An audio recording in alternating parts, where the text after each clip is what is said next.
Lors d'une opération archéologique, l'intervention sur le terrain est suivie d'une étude en laboratoire des vestiges archéologiques exhumés. Cette étude constitue la phase de post-fouille.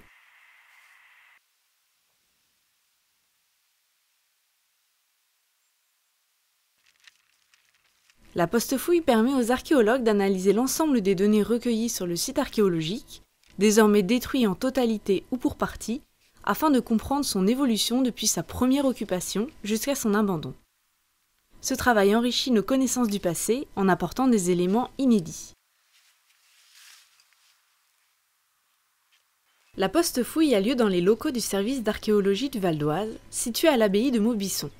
Elle comporte plusieurs phases: l'inventaire des vestiges, les recherches, puis la conservation des vestiges.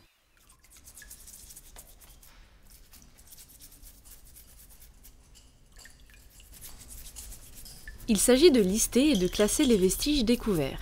Ceux-ci sont donc lavés, triés, conditionnés puis répertoriés sur des bases de données.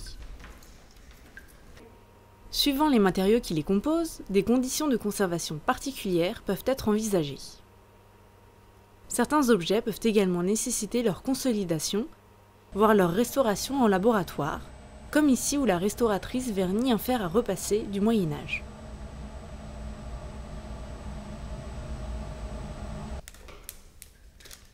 Une fois inventoriés, les vestiges deviennent inaliénables et imprescriptibles, c'est-à-dire qu'ils ne peuvent être cédés, vendus ou détruits.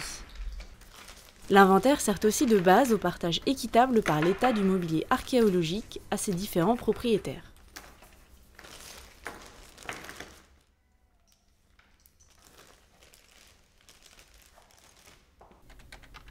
Grâce aux dessins, aux photographies et aux croquis enregistrés sur le terrain, l'archéologue réalise l'étude des objets et des prélèvements. La diversité des découvertes nécessite également l'intervention d'archéologues spécialisés, comme des céramologues, des numismates ou encore des carpologues.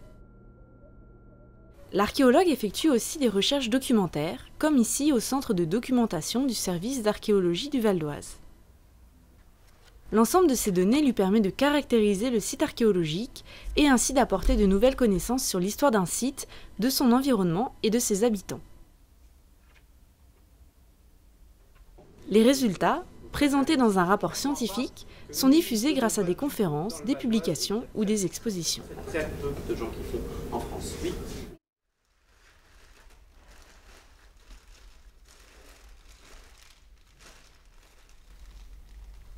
Une fois l'étude achevée, le mobilier archéologique peut être restitué à part égale à ses différents propriétaires. L'État d'une part, et le propriétaire du terrain d'autre part, qu'il soit privé ou public, à condition de justifier les conditions nécessaires à la bonne conservation des vestiges. Généralement, le mobilier est conservé dans un dépôt archéologique ou bien dans un musée local qui pourra présenter au grand public les objets les plus remarquables.